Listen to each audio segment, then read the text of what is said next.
Ұшақты тоқтатқан дұға.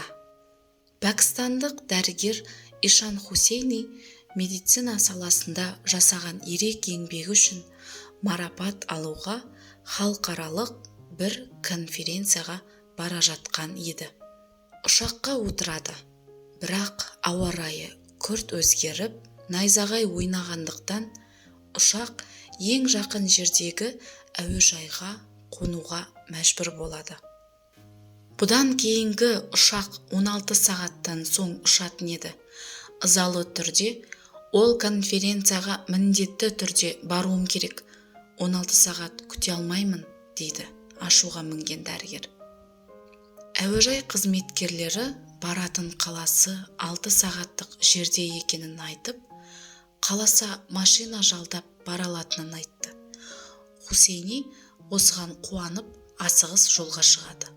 Бірақ қатты жаңбыр жауып, жолды көрсетпей, ақыры соңында селдің салдарынан көлік жолда жүре алмайтын жағдайға жетті. Дәрігер жолдың шетіндегі ескі бір үйдің есігін қағып, жылдам ішке кірді. Үйде қартаң бір әйел отыр екен. Дәрігер асығыс түрде «Телефоныңды бере тұршы, қоңырау шалуым керек» деген кезде әйел «Балам-ау, көрмей тұрмысың? Бұл жерде телефон түгілі, электр қуаты да жоқ. Келе ғой, біраз демал, тамақ іш, шай іш, содан кейін ол жұмыстарыңды көре жатарсың» дейді. Жігіт шарасыз түрде қартаң кісінің айтқандарына келісіп, біраз жылынып, тамақтанып болып, шай ішіп отырған уақытта әйел кісі намаз оқып, ұзақ дұға етті. Аллаға жалбарынды. Хусейни назар салып қарап, әйелдің бір бесікті тербетіп жатқанын және бесікте қимылсыз кішкентай нәрестенің жатқанын көрді. Мұншалық жылап дұға қылардай не жағдай болды? «Мынау кімнің баласы апатай?» деп сұрайды.